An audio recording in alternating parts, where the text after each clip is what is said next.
Bismillahirrahmanirrahim. Assalamualaikum warahmatullahi wabarakatuh. Innal hamdalillah nahmaduhu wa nasta'inuhu wa nastaghfiruh wa na'udzu billahi min syururi anfusina wa min sayyiati a'malina. May yahdihillahu fala mudilla lahu wa may yudlil fala hadiyalah. Asyhadu an la ilaha illallah wa asyhadu anna Muhammadan abduhu wa rasuluh. Allahumma salli ala Muhammad wa ala ali Muhammad kama sallaita ala Ibrahim wa ala ali Ibrahim wa barik ala Muhammad wa ala ali Muhammad kama barakta ala Ibrahim wa ala ali Ibrahim innaka Hamidum Majid. Alhamdulillah, marilah kita panjatkan puji dan syukur kita pada Allah SWT atas segala nikmat dan karunia-Nya kepada kita semua. Salawat dan salam marilah kita haturkan pada junjungan kita Nabi Muhammad SAW yang telah menyampaikan risalah ilahiyah kepada kita semua, risalatut tauhid, sehingga kita bisa menjalankan kehidupan ini dengan baik, sehingga kita bisa menikmati ya syariat Allah Subhanahu wa taala yang telah Allah berikan, yang telah Rasulullah SAW tunaikan menyampaikan risalah tersebut kepada seluruh alam. Bapak-bapak sekalian, kita pada subuh kali ini mungkin tidak akan melanjutkan dulu sesuai dengan urutan kajian ya yang kita rencanakan di juz amma ya. Tapi sekarang saya akan menyampaikan ayat lain itu yang saya ambil mungkin dari surat Ar-Rum ya, surat Ar-Rum ayat 30 gitu kan. Surat Ar-Rum ayat 30, surat ke-30 surat Ar-Rum itu. Surat ke-30. A'udzubillahi minasyaitonirrajim. Bismillahirrahmanirrahim. Faqim wajhaka lid-dini hanifa. Fitratallahi allati fataran nasa 'alaiha la tabdila li khalqillah dzalikad dinul qayyim walakinna aktsaran nasi la ya'lamun. Faqim wajhaka lid-dini hanifa. Maka hendaklah kalian menghadapkan wajahmu lid-dini hanifa, bagi din ya, secara hanif. Fitratallahi allati fataran nasa 'alaiha, yang itu merupakan fitrah Allah di mana allati fataran nasa 'alaiha, di mana manusia diciptakan berdasarkan fitrah tersebut. La tabdila li khalqillah, tiada perubahan atas penciptaan tersebut. Dzalikad dinul qayyim, itulah agama yang lurus. Walakinna aktsaran nasi la ya'lamun, tetapi manusia kebanyakan tidak mengetahuinya. Imam Al-Qurtubi ya di dalam penjelasan ataupun tafsir terhadap ayat ini mengatakan bahwa Faqim wajhaka lid-dini hanifa itu adalah maksudnya adalah di mana kita ada 3 masalah ya, ada 3 hal yang perlu kita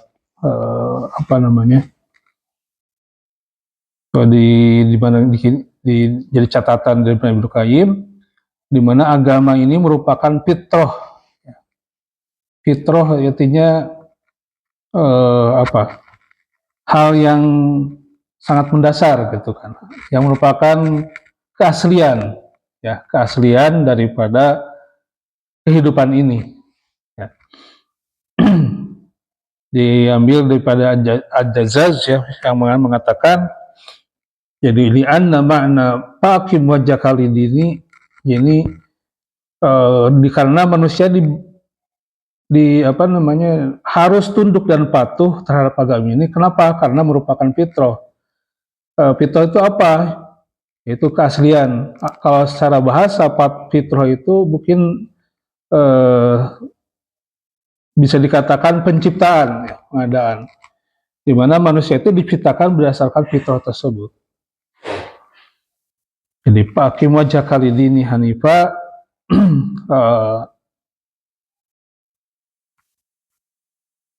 di sini adalah pakim wajah kalidi, yaitu ittabi ad-dini hanifa wattabi fitratallah. Jadi hendaklah kalian menghadapkan dirimu kepada agama ini, yaitu dengan mengikuti agama ini secara hanif dan mengikuti fitrah Allah atas karena agama ini merupakan fitrah Allah Subhanahu wa taala. Jadi apa namanya? Jadi fitratallahin nasa dalikal fitrah. Ittabi'ud dinillahi atau dinallahi, di mana manusia diciptakan di atas tersebut. Jadi manusia diciptakan berdasarkan fitrah tersebut. Sebagaimana di ayat tadi katakan fitratallahi allati fataran nasa 'alaiha. Jadi merupakan fitrah Allah di mana manusia diciptakan berdasarkan fitrah tersebut. Ya. Jadi manusia diciptakan atas fitrah tersebut. Jadi bahwa manusia itu diciptakan berdasarkan fitratuddin, fitrah agama, fitrah untuk mengikuti agama yang Allah telah tetapkan. Jadi kalau manusia tidak mengikuti fitrah ini, berarti dia telah keluar daripada penciptaannya, dasar penciptaannya. Gitu. Kalau dikatakan bahwa agama ini merupakan ya manusia diciptakan berdasarkan fitrah, berarti manusia itu diciptakan atas hal tersebut. Fitrahnya itu apa ya? Bawaan dan apa ya? Ya naturnya, bawaannya gitu kan. Aslinya tuh seperti itu. Makanya di dalam hadis itu kan dikatakan kullu maulidin yuladu alal fitrah. Bahwa setiap manusia itu diciptakan dalam keadaan fitrah. Jadi menerima agama dan diciptakan untuk mengikuti agama itu. Jadi nah kecuali ayuhawidanihi ayunasiranihi, maka orang tuanya lah yang telah menyahudikan mereka atau menasranikan mereka. Jadi seluruh manusia itu diciptakan berdasarkan fitrah tersebut. Dan lahir, maka ketika lahir itu atas fitrah tersebut. Seluruh manusia, tidak hanya manusia Indonesia atau manusia Arab, semuanya gitu. Semua manusia berdasarkan fitrah tersebut. Jadi di sini dikatakan allati fataran nasa 'alaiha. Ya. Jadi apa di mana manusia diciptakan berdasarkan fitrah tersebut. Ya. Jadi ini ketika manusia meninggalkan fitrah tersebut, maka manusia telah menciptakan telah keluar daripada fitrahnya itu, apa keasliannya, keaslian manusianya. Sehingga akan terjadi apa namanya? Kerusakan. Akan terjadi kerusakan ketika apa namanya? Manusia keluar daripada fitrah ini. Jadi agama ini sebenarnya bukan hanya sekedar yang sekarang sering orang melihatnya itu hanya sebagai identitas, ya, sebagai identitas. Maksud identitas di sini adalah ya sudah kamu Islam, ini yang lain. Ini ada orang Timur, ini orang Barat. Tidak seperti itu. Jadi agama ini adalah merupakan fitrah seluruh manusia. Di ayat di ayat 30 surat Ar-Rum ini di sini Allah mengatakan fitratallahi allati fatarana 'alaiha la tabdila li khalqillah, tidak ada perubahan terhadap penciptaan tersebut. Itulah agama yang lurus, dalikad dinul qayyim. Itulah agama yang lurus, walakin aksaron nasi la ya'lamun. Tetapi manusia kebanyakan tidak mengetahui. Itu.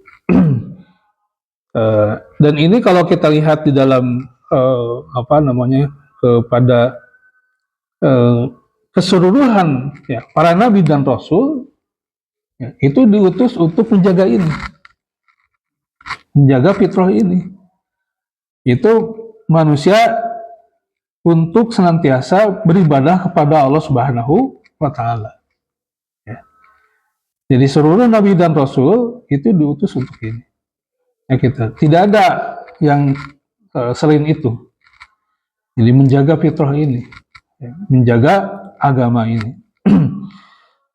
Jadi agama ini sebenarnya bukan tadi, bukan hanya sekedar identitas, bukan hanya sekedar ini adalah satu golongan, ya nama golongan tertentu, tetapi agama ini adalah fitrah seluruh manusia. Gitu. Jadi kalau kita keluar daripada agama, maka dia telah meninggalkan fitrahnya. Dia telah meninggalkan keaslian penciptaannya, keaslian penciptaan dirinya gitu, atau keaslian hidupnya. Ya. Jadi kalau digambarkan bahwa fitrah ini seperti hanya ya sering yang gampangnya itu kalau hidup ikan itu di laut atau di air, ya fitrahnya itu gitu, ciptakan ikan itu hidup di air. Maka ketika ikan itu meninggalkan air, maka yang terjadi adalah dia akan hancur kan gitu ya, akan mati gitu. Akan mati. Kenapa? Karena dia telah meninggalkan itunya, fitrahnya lah. Bisa, iya, iya bisa jadi. Salah satunya itu, iya. Jadi kalau kodrat mungkin pada takdir mungkin ya, ya bisa jadi gitu. Kodratnya seperti itu. Dan namanya din itu ya, din itu kalau secara ini itu sifatnya menyeluruh. Ya. Artinya kalau di sini din itu makanya ada di dalam salah satu ayat itu ala dinil mulki gitu kan. Jadi di tentang Fir'aun kalau nggak salah itu disebutkan di sini ada sebutkan ala dinil mulki. Di situ artinya bukan agama dalam artian din agama, tetapi itu lebih kepada sistem yang dibuat oleh si raja al-mulki. Maksudnya sistem gimana? Ya, artinya bukan hanya sekedar keyakinan menyeluruh. Gitu. Sistem itu kan artinya satu hal terkait satu sama lain. Ya, ketika yang satu dilanggar, maka ada konsekuensi, ada hal yang atau sebut apa ya sistem gitu, sistemnya. Nah, jadi mengganggu yang lainnya, gitu, mengganggu yang lainnya. Nah, ini agama ini juga sama sistem gitu, sistem kehidupan, bukan hanya satu hal dalam hidup gitu, tetapi keseluruhan hidup. Jadi agama itu bukan hanya sekedar keyakinan, ya, bukan hanya sekedar apa namanya hubungan kita dengan Allah Subhanahu Wa Taala secara langsung gitu kan, bentuk ibadah mahdoh itu bahasa ininya, tetapi seluruh hidup, ya, seluruh kehidupan kita, din. Tidak hanya sekedar itu. Jadi kalau kayak kemarin gitu kan kasus umpama masalah pakai jilbab itu eh, kalau bisa dikatakan memakai jilbab itu adalah fitrah gitu. Jadi syariat Allah Subhanahu Wa Taala itu fitrah gitu, itu din, agama gitu. Jadi yang kalau dikatakan sini Fakim wajhaka lid-dini hanifa, maka di mana manusia diciptakan berdasarkan fitrah tersebut, ya, ketika kita menjalankan syariat Allah Subhanahu Wa Taala, maka itu kita sebenarnya menjalankan fitrah, menjaga fitrah, gitu. Menjalankan agama tersebut. Maka ketika hal itu dihalang-halangi ataupun dihambat, atau kita maka berhak untuk artinya ya berhak karena itu merupakan jati diri gitu, merupakan hak pribadinya gitu ya, dimana sebenarnya bukan hanya sekedar apa namanya kita taat kepada Allah dan menjalankan perintah Allah, tetapi lebih daripada itu adalah karena itu adalah kebutuhan, karena itu adalah fitrah manusia gitu. Ketika manusia meninggalkan fitrah itu, maka dia akan menuju kepada kehancuran, menunggu kepada kebinasaan, seperti itu. Nah, di sini hakim wajah kali dinihan ya fitratallahi allati fatarana 'alaiha la tabdila li khalqillah. Maka di akhir itu dalika ad-dinul qayyim, itulah agama yang lurus. Itu kan agama yang lurus. Walakinna aktsaran nasi la ya'lamun, tetapi manusia tidak mengetahui. Nah, ini harus kita pahami ya. Jadi ketika kita beribadah kepada Allah Subhanahu wa taala, ketika kita menjalankan agama Allah Subhanahu wa taala, maka pada dasarnya kita itu sedang menjaga fitrah kita. Pada dasarnya adalah kita sedang berada di dalam keaslian diri kita. Berada di dalam keaslian diri kita, di mana kita diciptakan berdasarkan tersebut. Ya. Jadi itu fitrah Allah allati fatarana 'alaiha, di mana fitrah. Makanya kalau kita lihat di dalam beberapa hal ya, termasuk yang disampaikan oleh di dalam ekonomi Islam contoh, itu statement yang dikeluarkan oleh para ekonom ya, itu mengatakan ini kalau bahasa ininya ini fitrah ekonomi gitu. Jadi diharamkannya riba dan sebagainya, diharamkannya transaksi yang bisa yang sifatnya mendolimi orang lain, mengambil hak orang lain gitu kan.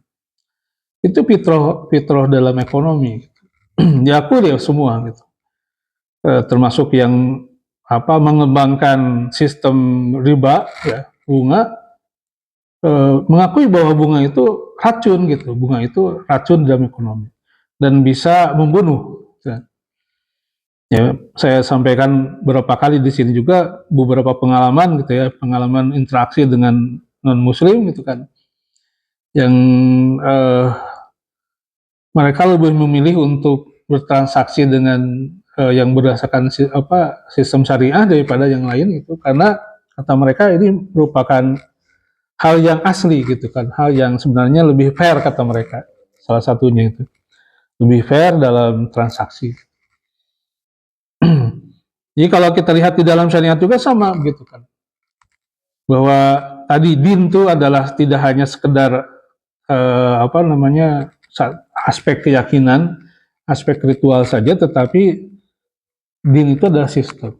Semua sendi-sendi kehidupan itu Allah telah mengatur, Allah telah memberikan aturannya, dan Allah telah memberikan cara-caranya gitu kan, yang bisa menjaga tentang kehidupan manusia itu sendiri. Di dalam masalah aurat gitu kan, menutup aurat itu dijaga gitu kan, dijaga bagaimana supaya kehormatan diri, bagaimana supaya pilar-pilar dalam kehidupan manusia itu terjaga dari sisi aurat. Dari itu sebenarnya dengan menjaga aurat itu kan menjaga kehormatan diri, menjaga nasab, ya, menjaga nasab manusia. Dengan apa? Dengan dikuatkannya ya pola ataupun sistem bagaimana manusia itu berkelanjutan. Dengan apa? Dengan nikah gitu. Ya. Iya. Dengan nikah, kemudian dengan dari situ dengan nikah itu terjaga kan turunan gitu. Allah berikan satu sistem mekanisme di mana manusia itu berkelanjutan ya, tidak sampai satu generasi tetapi berlanjut itu dengan sistem apa? Ini adalah dengan nikah ya. Supaya sistemnya itu berkelanjutannya sesuai dengan jelas gitu, teratur gitu, tidak seperti hewan gitu kan. Jadi seperti itu.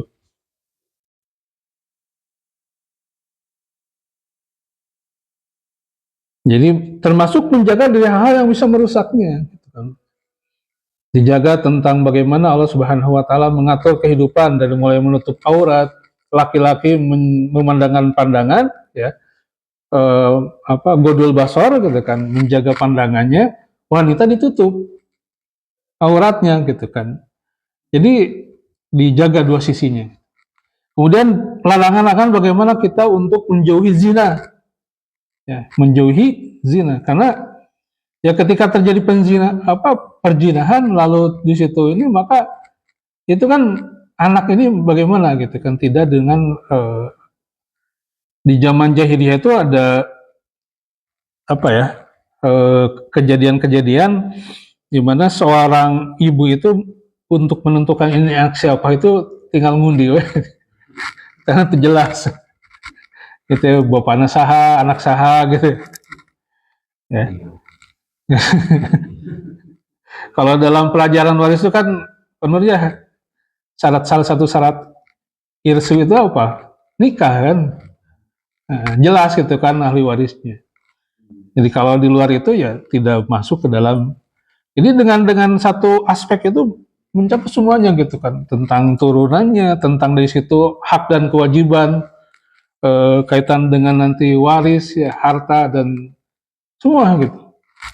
Jadi ini apa namanya, dijaga oleh agama. Makanya lembaga-lembaga ataupun lembaga untuk menjaga untuk nasab ini, Allah Subhanahu turunkan syariat-syariat yang memang ekosistem gitu kan, bukan ekosistemnya, sistem untuk menjaga jangan sampai manusia itu keluar daripada apa namanya, fitrah ini gitu. Ya, tidak seperti hayam gitu kan, tupuguh itu anak saha terus itu bisa jadi anaknya menghamili indungna gitu.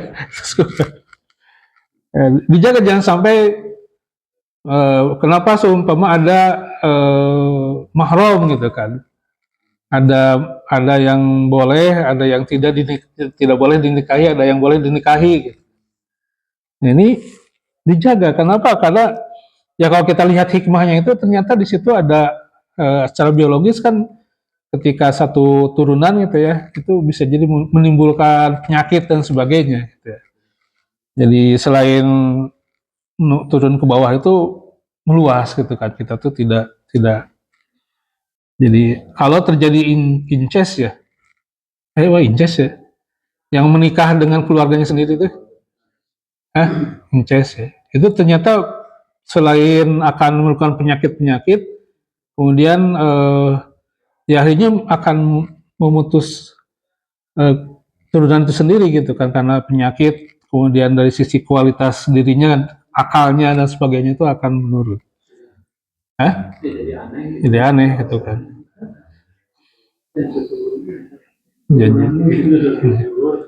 Jadi dilarang semua, ada beberapa yang mahram yang dilarang untuk dinikahi, atau yang dilarang kita melihat auratnya.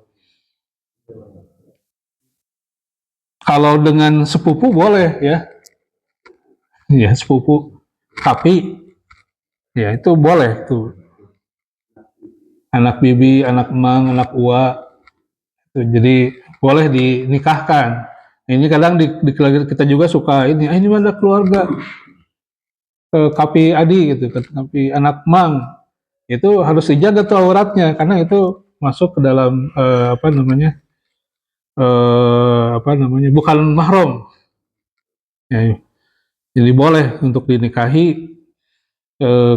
Dan yang nggak boleh itu adik ya, satu ibu satu bapak ya, keluarga gitu kan, anak dengan suami dengan bapaknya, dengan ini juga boleh. Ini yang terjadi di situ. Allah jaga semua itu ya.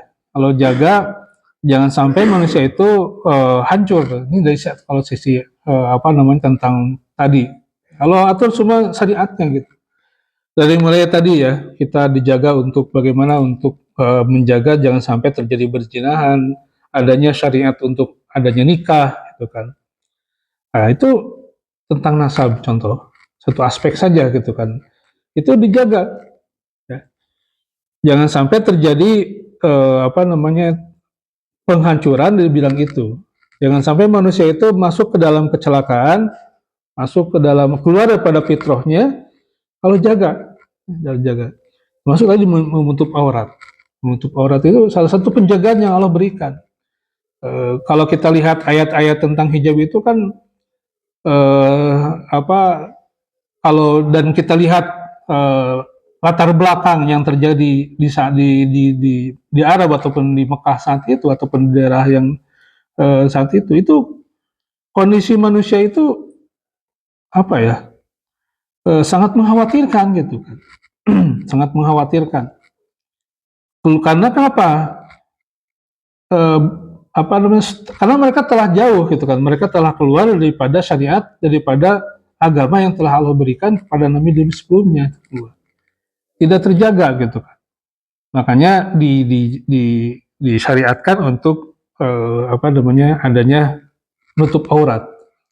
Dan Allah jaga ketika itu terganggu ya, itu kalau kita lihat di dalam ayat ataupun kaitan-kaitan itu, seperti ketika ada masuk ke rumah, tuh, ada masuk gitu kan di situ. Ada masuk ke rumah, ada bagaimana cara bagaimana kita masuk ke rumah orang. Itu ada badabnya gitu. Di dalam rumah orang itu ada sutroh ya, ada penghalang.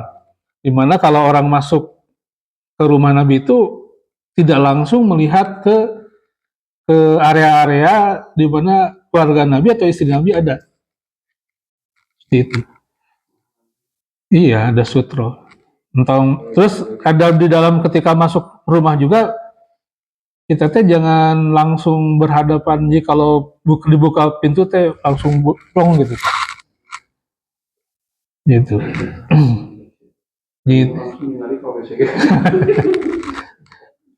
Ya, ya saya pernah waktu saya di itu ya di salah satu daerah di Jakarta. Memang gitu. Jadi di jalan tuh pas dibuka kan gak lupa. Dapur, kamar mandi, sampingnya ke kamar dengan sekotak. Ya itu. Nggak boleh di padat penduduk ya. Dulu saya pernah di Menteng Tenggulun, seberang pasar rumput, itu kan padatnya. Jadi pas wah, di tigang nih jatuh pas dibuka teh. Ya ini harus dijaga ya. Jadi sebisa mungkin apa namanya. Nah tuntutan syariatnya sebenarnya kita harus mencoba untuk dicoba artinya dilakukan, dilaksanakan. Karena dampaknya gitu ya. Artinya contoh untuk masalah itu. Jadi dari menjaga nasab bisa contoh. Kan salah satu yang jadi doruriyah dari syariah itu ya, makosid syariah itu ini menjaga nasab. Jadi selain tadi menjaga agama, kemudian menjaga nasab. Itu diatur semuanya gitu, diatur. Jadi dari mulai bagaimana supaya manusia itu terjaga dirinya itu turunannya, maka di situ syariatkan nikah. Terus kalau bagaimana kalau supaya apa terjaga dari zina, dibuat tuh atur tentang aurat, tentang menutup aurat, tentang hijab, dan termasuk perilaku-perilaku yang lain. Nah, termasuk tadi bagaimana manusia itu atau syariat menjaga supaya kehormatan dan apa manusia tidak terjadi perzinahan seperti itu. Termasuk tadi mengatur di dalam rumah, ya, rumah kita, ruangan anak orang tua harus terpisah. Kemudian anak kalau mau masuk ke ruangan orang tua harus izin dulu di waktu-waktu tertentu. Itu ada. Iya. Itu jangan sampai tadi, makanya contoh yang tadi ya, ketika masuk ke rumah orang itu selain ngucapin salam assalamualaikum kan gitu kan. Para sahabat tuh ngucapin salam tuh karena salam itu selain ini adalah doa kan gitu ya sampai 3 kali. Jadi kalau yang di dalam rumah tuh diem gitu kan, nggak jawab dulu assalamualaikum sampai 3 kali itu. Sengaja kenapa? Karena supaya banyak didoakan. Assalamualaikum, assalamualaikum. Dan posisi orang itu jangan sampai di hadapan langsung gitu. Jolgok gitu pas dibuka pintu teh ke dalam. Sebisa mungkin bagaimana kita tuh posisinya tidak langsung menjaga di sampingnya atau bagaimana gitu kan. Ulah langsung pas dibuka telo gitu. Gitu. Jadi kan tuan rumah misi ada istrinya yang nggak nutup aurat gitu kan. Itu dijaga sampai situ. Ya. Kejadian perang apa itu? Perang apa ya? Perang Bani Quraidah atau Bani Nadir ya? Di mana itu salah satunya adalah perempuan muslimah dikerjain oleh Yahudi. Itu perang apa ya? Berang aja perang Kuredo ya. Jadi ketika di pasar lagi di pasar kan nawar menawar gitu kan, itu dikerjain gitu. Jadi pas duduk si bajunya tuh ditempel di karena tanah gitu, sehingga pas bangun tarik. Ayah jadi terbuka auratnya. Dari situ ya dipermalukan dan akhirnya terjadi perkelahian ya. Jadi si perempuan tadi melawan, kemudian dibela juga oleh kaum muslimin yang lain dan terjadi perkelahian. Dan ketika itu sampai kepada Rasulullah atas kejadian tersebut, maka Rasulullah mengumumkan perang. Jadi bukan suatu yang sederhana masalah-masalah seperti itu. Dan kita juga jangan sekarang kadang-kadang suka dimain-mainin gitu kan, suka digoreng untuk masalah, kalau kemarin masalah kebinekaan segala macam, menjaga seragam. Nah itu kita ingetin ini kalau agama itu fitrah gitu.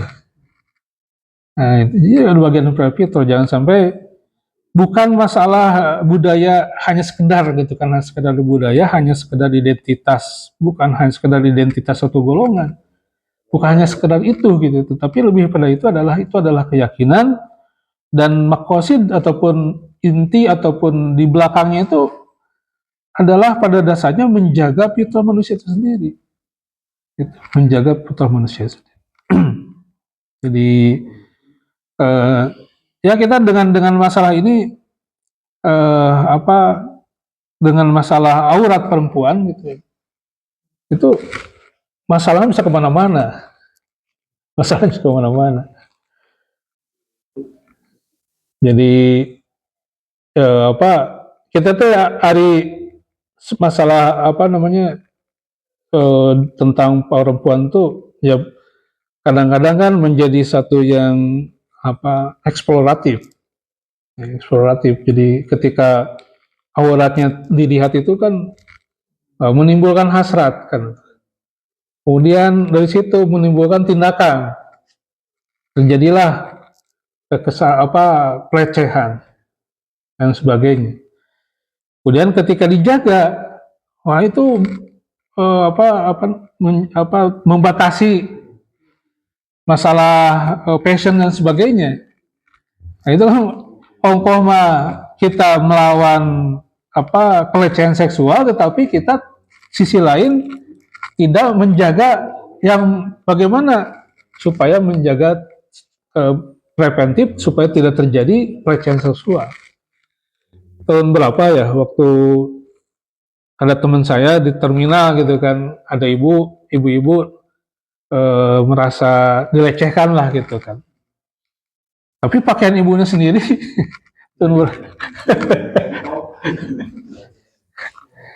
jadi mengundang orang untuk dilecehkan gitu kan, artinya mengundang orang untuk datang untuk memancing gitu kan. Jadi diusap. Kata Pak Polisi itu kan dia mengadu ke Pak Polisi di pos gitu kan, pos terminal. Kata polisi yang ibu sendiri nggak tuh baju nakia.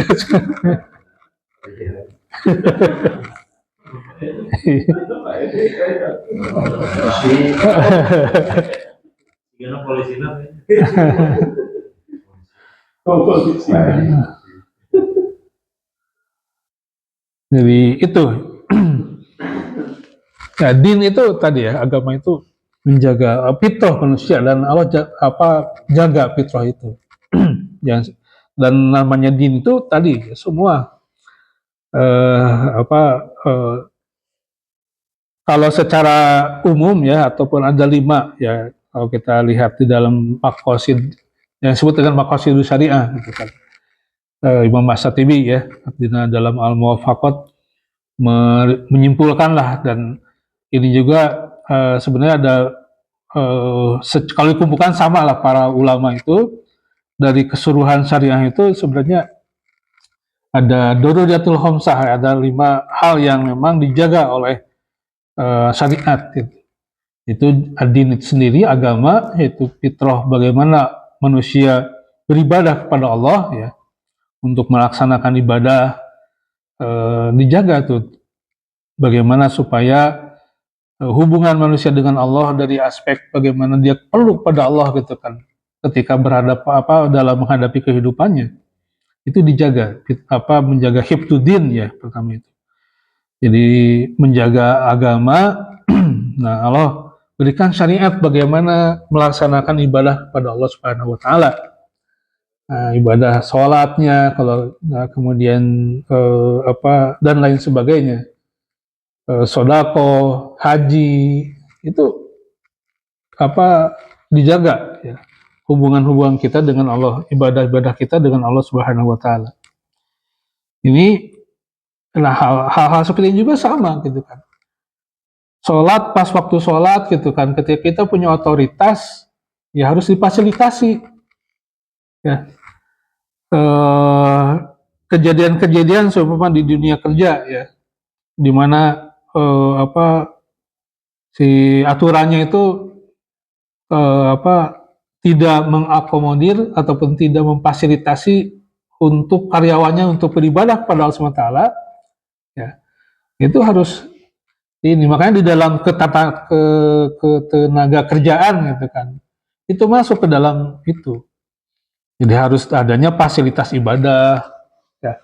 Itu hifdzuddin. Kenapa? Tadi agama itu menjaga agama ini, menjaga fitrah manusia untuk beribadah kepada Allah Subhanahu wa taala.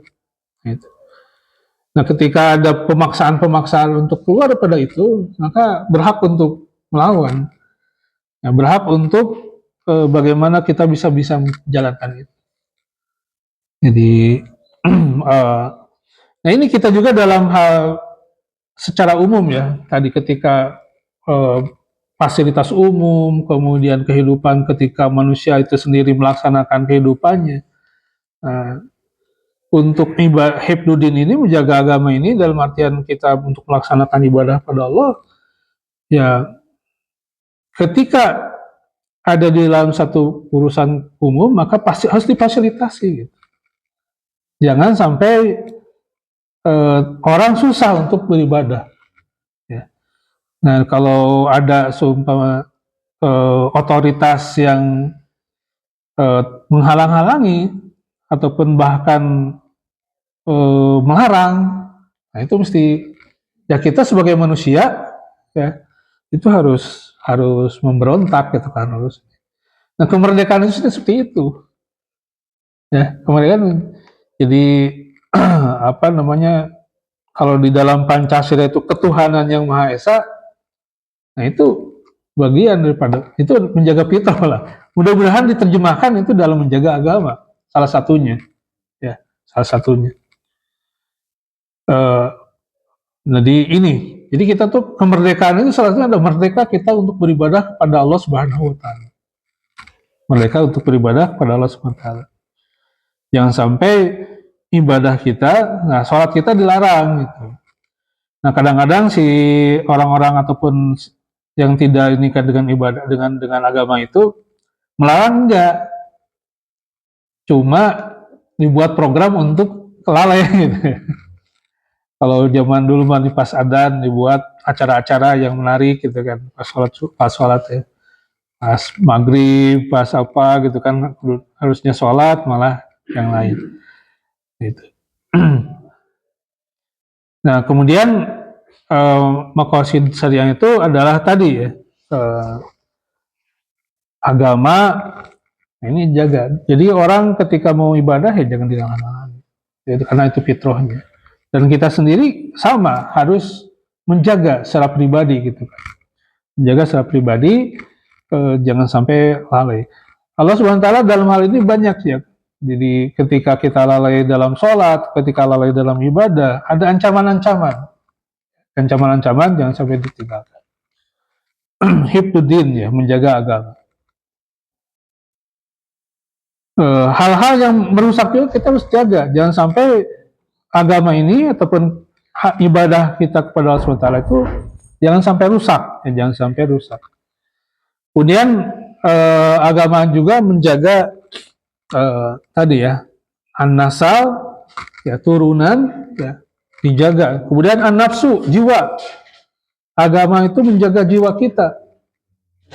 Makanya ada, kita tuh diharamkan untuk melakukan hal-hal yang bisa merusak diri, an-nafsu, diri kita. Membunuh tuh dilarang, ya haram gitu kan, al-qatlu.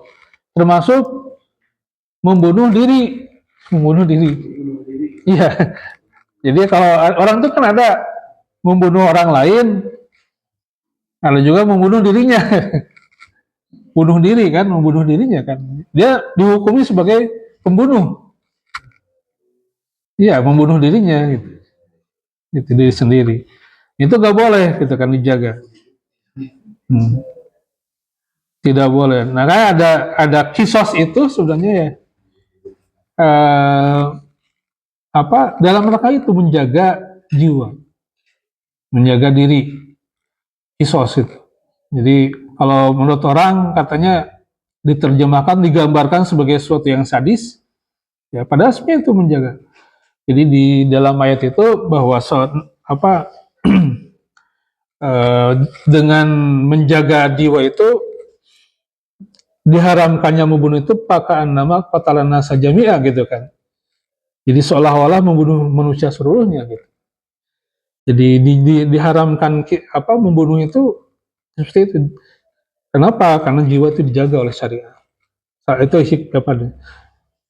Nah, ada hukumnya kisos gitu kan. Ketika ada orang yang membunuh, maka dihukum gitu. Supaya jelas, menjaga supaya tidak terjadi hal yang serupa. Gitu. Itu menjadi sesuatu yang diakui oleh seluruh di dunia juga, ya, oleh seluruh. Jadi cuma pengakuannya itu tidak langsung, oh iya kisos itu bagus untuk terapkan gitu ya. Nggak gitu, cuma dia membuat hukum lain yang padahal ujungnya kan sekarang ada hukuman dibunuh juga kan sebenarnya kan. Ada hukuman dibunuh, dipancung ataupun digantung ya. Ditembak, eksekusi gitu ya. Nah, kisos itu. Dan ada fikih kisos gitu kan, tidak sembarangan. Atau seumpama kalau kita baca ayat tentang kisos itu bisa jadi ada proses memaafkan, ya, memaafkan. Nah, an-nafsu, jiwa, ya. Nah, selain membunuh juga, jiwa itu ada semua syariat lain bagaimana jiwa itu bisa terjaga, ya, bisa terjaga. Kita dilarang untuk menyakiti yang lain, kemudian kita dibolehkannya untuk membela diri, ya, difa. Jadi kita juga bahkan haram kalau kita berdiam diri ketika ada orang lain menganiaya. Ya.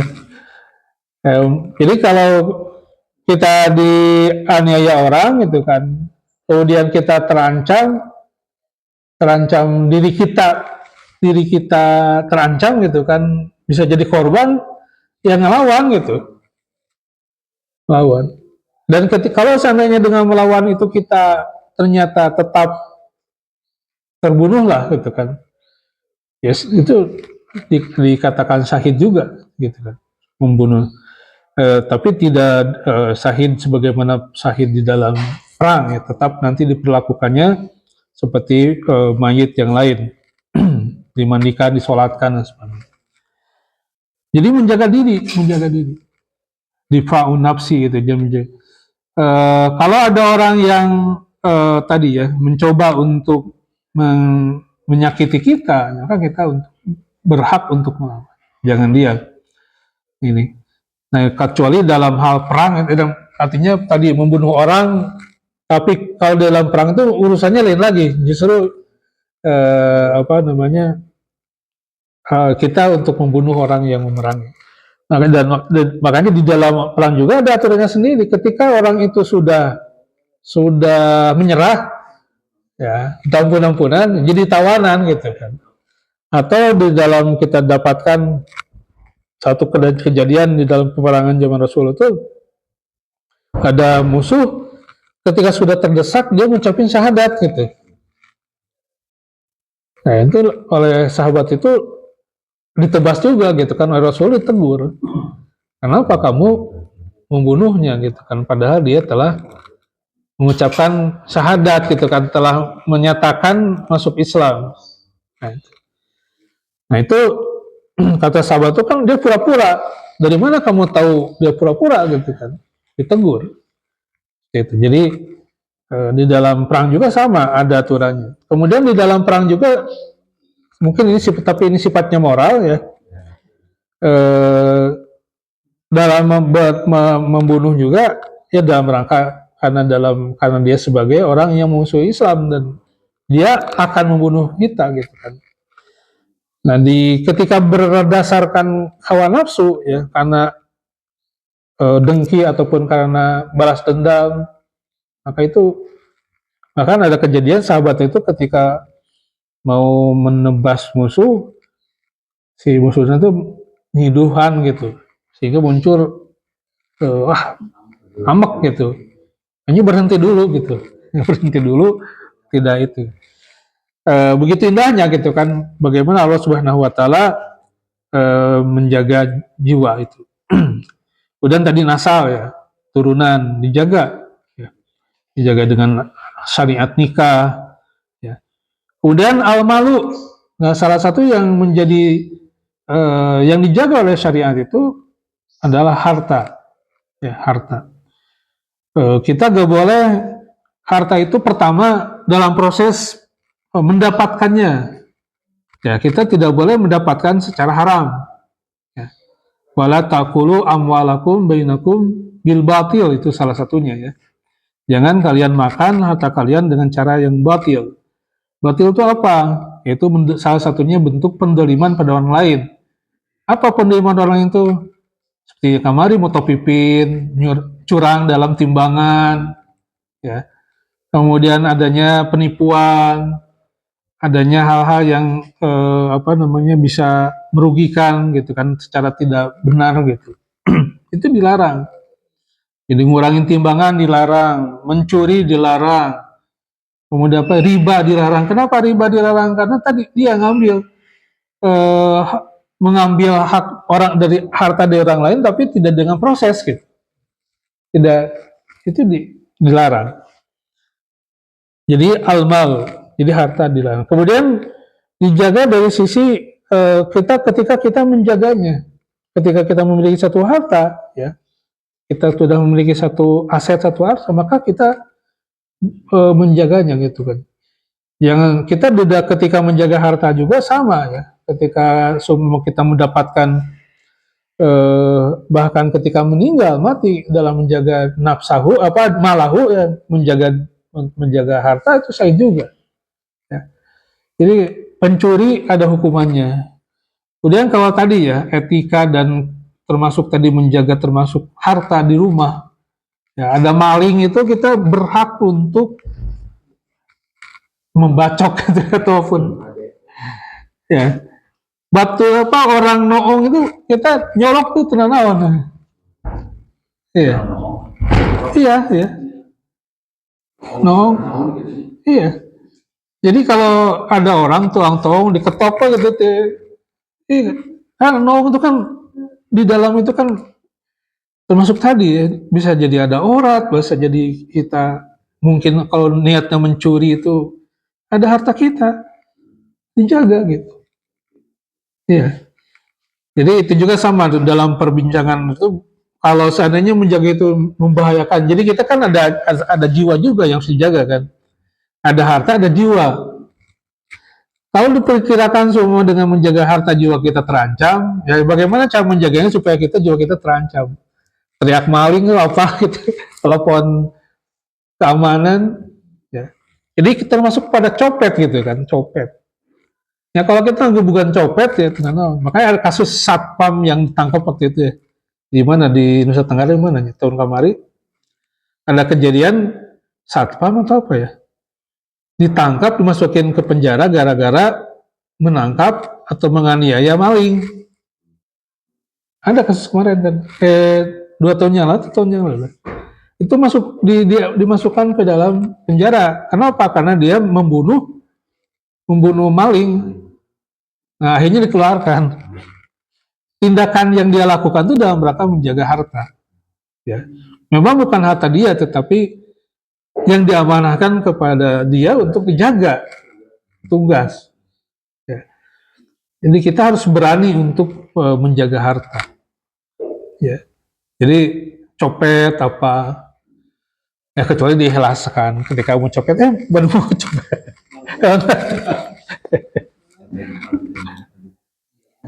Ya, ya dijaga gitu kan. Itu syariah tuh seperti itu. Nah, etika termasuk di kita tuh kan gitu ya, etika-etika di dalam muamalah, gitu kan, di dalam muamalah. Bosab itu ngambil barang orang gitu kan tanpa izin, itu harus dijaga. Artinya ditegur. Kita punya tagihan, ingatkan. Oke, kita punya tagihan, ingatkan gitu. Orang punya hutang pada kita, ya ingatkan untuk bayar gitu.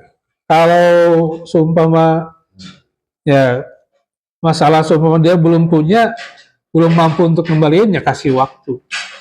Nah, tapi kalau dia ini, makanya hukumnya untuk ditagih, diingatkan. Kemudian harta. Nah, termasuk secara besar aset nasional gitu kan, aset yang sifatnya dimiliki oleh umum gitu. Itu juga sama, ya. Menjaga aset provinsi, aset negara, sama. Makanya kemerdekaan kita itu salah satunya itu. Para raja zaman dulu berperang melawan VOC dan sebagainya selain politik dagang itu karena di situ terjadi perampasan aset yang ada di situ. Ada kerja paksa dan sebagainya. Kemudian akal ya. Akal. Jadi ada din, ada agama, ada jiwa, ada turunan, ada harta dan akal. Akal juga dijaga. Jangan sampai dirusak akal. Kita diperintahkan untuk belajar, kita diperintahkan untuk pinter, dan dilarang untuk bodoh. Kemudian secaranya kita juga dilarang untuk merusak akal, makanya diharamkan mabuk. Ya, diharamkan karena itu merusak akal. Gitu ya. Mabuk perjalanan. Nah, itu.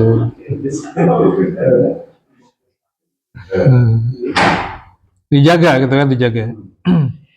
Nah, ini kalau para ulama dari sisi aspek syariah itu disimpulkan ada jadi maqasidus syariah dan ada daruriyatul khamsah di situ, diantaranya ada 5 yang daruri yang harus dijaga, yaitu agama, turunan, turunan, diwa, harta dan akal. Seperti itu. Baik, itu mungkin kajian kita pada subuh ini, semoga bermanfaat.